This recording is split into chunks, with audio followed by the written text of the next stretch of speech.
비컨 뉴스 진행하겠습니다. 이정훈 작가 모셨습니다. 어서 오세요. 안녕하세요. 자, 오늘 어떤 이야기인가요? 네, 혹시 폐업 브이로그라는 단어 들어보셨나요? 아니요. 무슨 이야기예요? 폐업 브이로그는 폐업하는 자영업자 사장님들이 유튜브에 폐업을 결심하면서 폐업 당일의 모습과 심경 그리고 이런 모습들을 본인 혹은 제3자가 동영상으로 찍어서 올리는 것을 말하는데 예. 영상을 보면 가게 주인들이 애써 눈물을 참고 또 억지로라도 힘을 내서 웃으려고 하시는 모습이 참 가슴 아프게 다가옵니다. 그러겠죠. 근데 이런 당연히. 예. 폐업 브이로그가 요즘 유튜브에서 굉장히 인기를 얻고 있어요. 참 슬픈 인기라고 할 수 있는데 현재 폐업을 심각하게 고민하고 계신 키즈 카페 사장님의 이야기를 오디오로 잠시 한번 만나보시죠. 이번 달 매출 2020년 12월 총 매출 총액 0원 오픈한 날이 아예 없으니까 조금 풀릴만 해서 이제 가게 매출도 조금 올라오나 싶었는데 그냥 또 빵. 전에는 그냥 폭탄 정도였다면 이번에 핵폭탄? 이거는 다시 일어날 수 없는 폭탄이 맞았어요 진짜. 그거 대출 3천 받고 나중에 또 2차 대출 2천만 원 또 2차 대출은 또 이자도 금리도 비싸더라고 3%대인데 그래갖고 그거 또 받고 그래갖고 지금은 5천을 대출을 받은 거예요. 지금 이제 그것까지 다 떨어지니까 더 이상 뭐 어떻게 버틸 수 없으니까. 네. 그죠. 폭탄이죠. 네. 네. 그것도 연겁부터 해주고 있는 폭탄 아니겠습니까? 네, 그래서 사장님께서 다시 일어설 수 없는 핵폭탄이다 이런 표현까지 쓰시는데 음. 방금 들으신 오디오는 자영업 탐구 생활이라는 유튜브 채널에 올라온 영상에서 따온 건데요. 네. 재작년 2019년 12월에 이 키즈 카페의 매출이 1,000만 원이 넘었습니다. 월. 예. 예. 12월 한 달 매출이. 예. 근데 작년 2020년 12월 매출이 0원이었어요.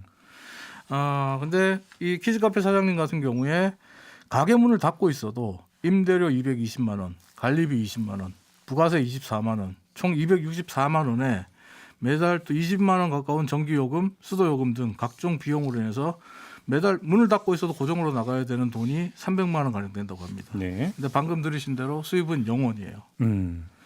그래서 작년에 대출도 받았고 하지만 그걸로 부족해서 한 택배 플랫폼 회사에서 저녁 9시부터 새벽 6시까지 택배 분류일을 하고 네. 오후에 가게 문을 열고 영업하는 식으로 임대료도 내고 대출비로 또 생활비를 감당하는 등 겨우겨우 버텨왔다고 하는데 네. 지금은 이제는 폐업을 심각하게 고민하고 계시다고 합니다. 일단 좀 제한은 좀 풀리지 않았습니까? 네, 하지만 부모님들이 많이 불안해하시죠. 음. 아이들이 아무래도 영유아들이 감염에 취약하다고 생각하시니까 부모님들이 불안해하시다 보니까 그렇죠. 많은 키즈 카페들이 예약제로 해서 동반한 부모 포함 10명까지 2시간씩 손님을 받고 예. 이후 30분씩 청소해서 다시 예약을 받는 시스템으로 운영하고는 있습니다.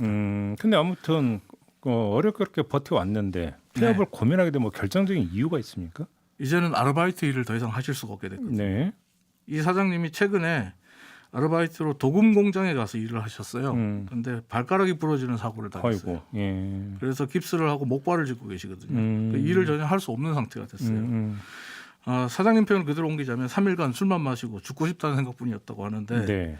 이제는 아르바이트를 할 수가 없고 텅 빈 가게를 지켜야 되는 거죠. 얼마나 답답하고 힘드셨겠어요. 네. 하지만 지금은 마음을 좀 다잡고 일단은 버텨보자라는 생각으로 텅 빈 가게를 지키고 계시다고 하는데요. 잠시 오디오로 들어보시죠. 지금은 견뎌야죠. 이제 백신 얘기도 있고 치료제 얘기도 있으니까 좀 버텨봐야죠. 버텨보다 안 되면은 뭐 무골리라도 어떻게 해보고 세상이 나한테 이런 시련을 준 이유가 있겠지 뭐. 더 큰 뭔가를 주기 위해서 또 이런 거를 뭐 그러지 않을까요? 네. 사실 저 같은 경우는 이게 남일 같지 않은 게 실제로 제가 아이들을 키우잖아요. 남자아이, 둘째아이, 여자아이를 하나씩 키우는데 네. 저희 아이들이 자주 찾아갔던 키즈 카페가 세 곳이 있었어요. 굉장히 좋아했던 예. 키즈 카페가 세 곳이 있었는데 두 곳이 작년에 문을 닫았고요. 한 곳이 남아 있었는데 한 곳도 사장님이랑 얘기해 보니까 다음 달이면 임대 계약이 끝난대요. 기간이 만료되는데 이제 예. 그만할 거다. 예. 접을 거다 이렇게 또 알려오셨더라고요. 예. 많은 키즈 카페들이 지금 사실 어떻게 보면 폐업을 하고 있는 상황입니다.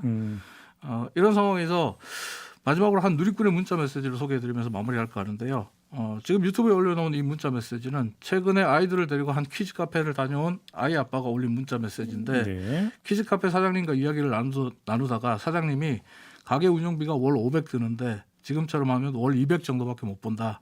다행히 건물주가 임대료를 도와주고 있어서 버티고는 있는데 앞으로는 잘 모르겠다라는 말씀을 하시는 걸 듣고 마음이 네. 안 좋았다 그래요. 예. 그래서 집에 돌아오는 길에 식당에 들러서 가족들 저녁 식사를 포장해 오면서 키즈카페 사장님 것도 하나 추가 배달 주문을 했다고 합니다. 그래서 맛있게 드시라고 힘내시라고 문자를 보냈고 사장님께서 감사하다라는 그 이야기를 한 거죠. 예, 참 그 따뜻한 사연이고 그렇기는 한데 네. 참 문제는 이걸로는 해결책은 될 수가 없는 거죠. 위안은 될 수 있겠지만 코로나 방역이 빨리 좀 이루어져서 코로나가 근절이 되는 거 말고는 현재로서는 참 잘 방법이 됐으면 없는데. 좋겠고요. 하루 그러게요. 빨리 정말 재창업, 재도전 같은 희망으로 웃을 수 있는 브이로그가 유튜브에 가득하기를 좀 기원해 봅니다. 네, 핑크로즈님이 진심 가슴 아프네요. 곧 우리들의 일이기도 합니다. 위로합니다. 힘내세요. 이런 댓글을 좀 달아주셨네요.